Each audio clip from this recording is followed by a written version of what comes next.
Bonjour et bienvenue. Si vous êtes arrivé jusqu'ici, c'est probablement que vous vous intéressez au trading et que vous aspirez à la liberté financière et certainement que vous ne souhaitez pas non plus y consacrer la totalité de votre temps. Bienvenue donc sur Option Trading Tool qui est une chaîne spécialisée dans les options et qui a justement pour but de vous faciliter le trading. Je suis Patrick, je suis développeur et trader indépendant depuis plus de 10 ans et je me suis spécialisé dans les options.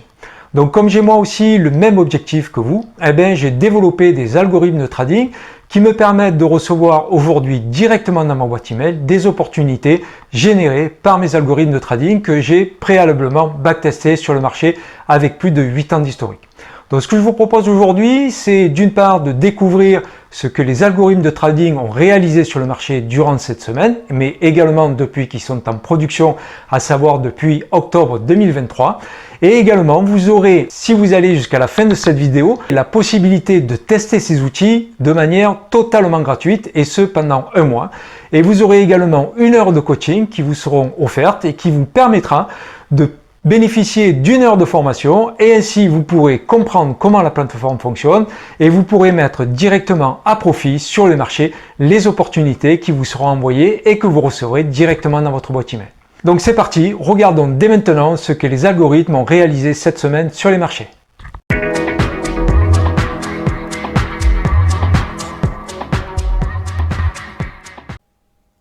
Ici sous les yeux, une vue en 30 minutes du Standard & Poor's, histoire de voir ce qui s'est passé dans la semaine et donc de contextualiser les algorithmes.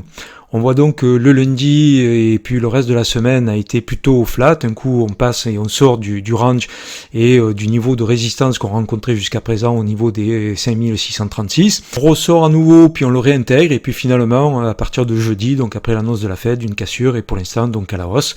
Et si on regarde du côté du weekly au niveau du Standard & Poor's, évidemment, on est toujours dans cette dynamique haussière et nous avons donc bien cassé ce niveau-là qui jusqu'à présent officiait en tant que résistance.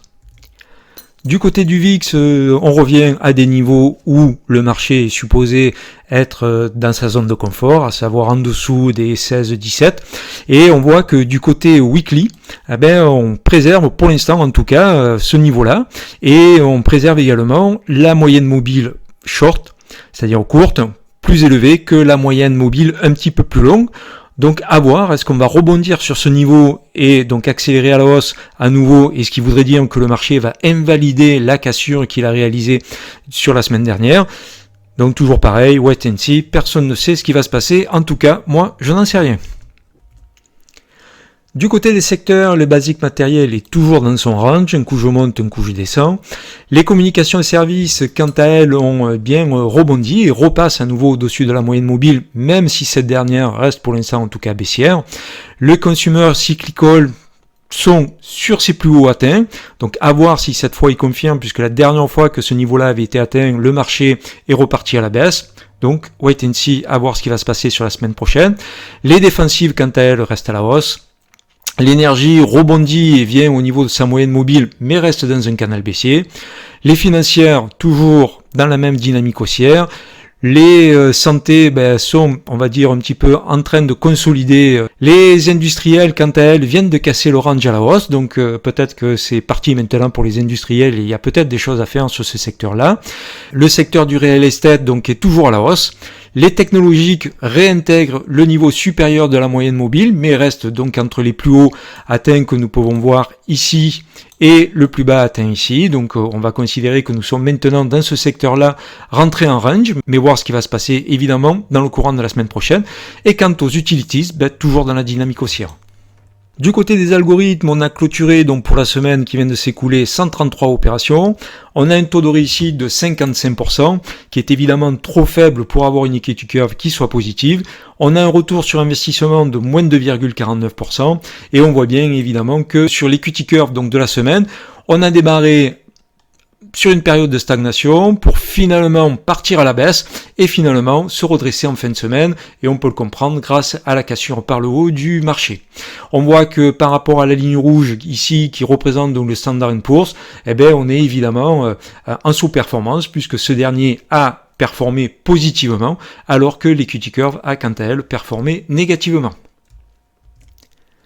Du côté des statistiques, on revient un petit peu dans ce qu'on avait pour habitude de voir, à savoir que nous avons au niveau du nombre de trades qui ont été clôturés durant la semaine des call debit spread autour de 50%, plus les put credit spread à hauteur de 24%. Nous sommes donc pour un total global de 72%, donc on est proche des 80% qu'on avait pour habitude d'avoir.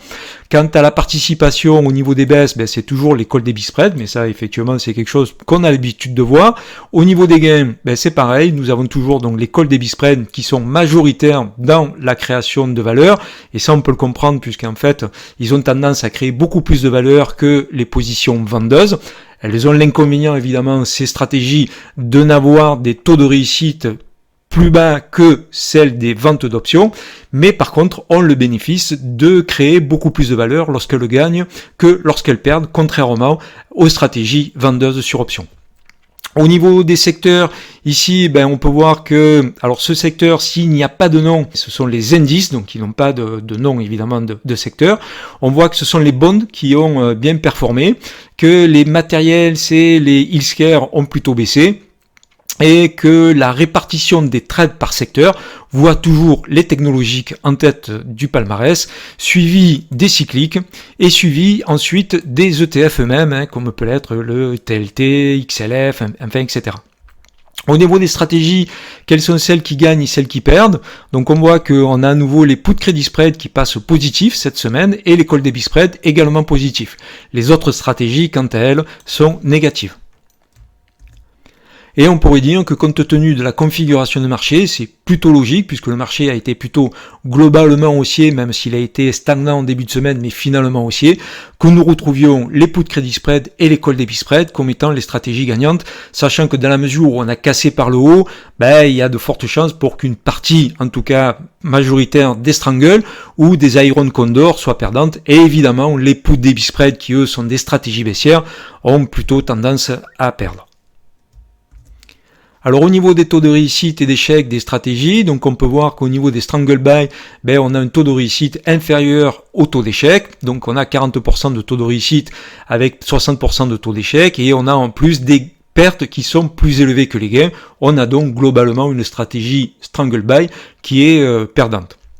Au niveau par contre des call debit spread, on a donc 43% de stratégies qui gagnent et 56% de stratégies donc qui perdent, mais on a par contre des taux de gain plus élevés que les taux de perte lorsque la stratégie perd, donc on a globalement une stratégie gagnante, et on voit que les put credit spread sont revenus dans ce qu'on avait pour habitude d'avoir, à savoir des taux de réussite de 80%.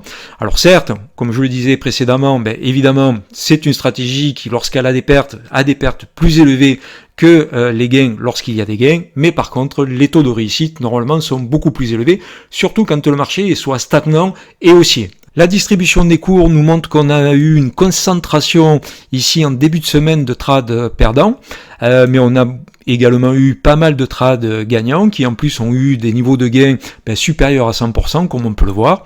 Ensuite, le milieu de semaine, on a eu beaucoup de trades perdants par rapport aux trades gagnants, et on a ensuite eu à partir du milieu de la semaine jusqu'à la fin de la semaine, donc un petit peu de trades perdants pour ensuite en fin de semaine un renversement avec une totalité de trades gagnants, et en plus avec des niveaux de gains nettement plus élevés que le niveau de gain qu'on a pour habitude de voir.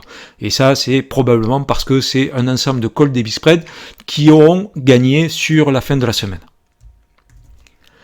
Si nous regardons maintenant ce qui s'est passé dans la semaine sur la perspective de ce qui se produit depuis la mise en production donc des algorithmes, on a donc clôturé 3489 opérations, on a un taux de réussite quasiment de 70%, mais on est passé en dessous des 70%, et par rapport à la semaine dernière, évidemment, on a encore un petit peu baissé, donc des 2% que nous avons eu en moins sur la semaine qui vient de s'écouler. Donc on peut malgré tout voir que les algorithmes continuent à progresser de manière générale, mais que depuis maintenant un petit moment, on a par contre l'equity curve qui elle a tendance à stagner. Donc pour l'instant, on a fait un nouveau point bas ici. Donc c'est à partir de là qu'on va voir si le drawdown est terminé, et quel sera donc le niveau de drawdown entre le niveau de pic ici et le niveau de down ici. Donc évidemment, il faut qu'on attende que ce niveau de pic ici soit cassé pour que nous puissions considérer cette partie-là comme étant le max drawdown donc de l'ensemble des stratégies. Et donc, comme on peut le voir, les algorithmes restent pour l'instant largement au-dessus de la performance du Standard & Poor's qui est lui symbolisé donc par la ligne rouge ici. Vous aspirez à la liberté financière, mais vous ne souhaitez pas y consacrer la totalité de votre temps? Profitez de centaines de stratégies backtestées sur plus de 8 ans d'historique et tous les jours, recevez dans votre boîte email les opportunités générées par ces stratégies. Ainsi, dans votre boîte email, vous recevez des fiches claires et détaillées. Vous savez quand, le jour où vous recevez l'opportunité, vous savez quoi, le ticker, ici NVDA, vous savez le type de stratégie que vous devez ouvrir, ici un long call debit spread, les strikes que vous devez acheter et le strike que vous devez vendre, et vous connaissez également la date d'échéance pour laquelle le trade doit être ouvert. Et vous avez également la totalité des statistiques de la stratégie, qui comprennent aussi bien les informations durant les périodes de backtest que durant la période de mise en production, puisque toutes les stratégies ont été mises en production en réel sur le marché. Ainsi, vous avez toutes les informations qui vous permettent de prendre une décision claire, nette et précise. Si vous êtes intéressé, inscrivez-vous dans le lien qui est en description et bénéficiez d'un mois totalement gratuit durant lequel vous pourrez profiter pleinement de tous les outils qui sont mis à votre disposition sur la plateforme et bien sûr, vous recevrez directement dans votre boîte email toutes les opportunités du jour. Vous bénéficierez également d'une heure de coaching avec moi, de sorte à me poser toutes les questions que vous souhaitez. Et bien sûr, je vous formerai à l'utilisation de la plateforme afin que vous ne perdiez pas de temps à son utilisation et sa compréhension et que vous puissiez ainsi bénéficier directement des opportunités qui vous seront proposées et les mettre à profit sur le marché. Donc n'hésitez pas, inscrivez-vous, testez et jugez par vous-même. Merci d'avoir regardé cette vidéo jusqu'au bout. J'espère évidemment que cela vous a plu et vous aura convaincu que oui, les outils et en l'occurrence les programmes informatiques ont la capacité de vous aider à avoir un trading rentable et efficace. Alors certes, cette semaine n'a pas été la meilleure des semaines que vous puissiez avoir en termes de trading, mais si vous avez été jusqu'au bout, vous aurez vu que depuis la mise en production, à savoir depuis 2023, les algorithmes ont largement surperformé les marchés. Donc si vous avez des questions ou des commentaires, n'hésitez pas évidemment à les laisser en commentaire, à liker la vidéo, à vous abonner à la chaîne afin d'être notifié des prochaines vidéos que je mettrai en ligne. Et quant à moi, je vous dis à très bientôt.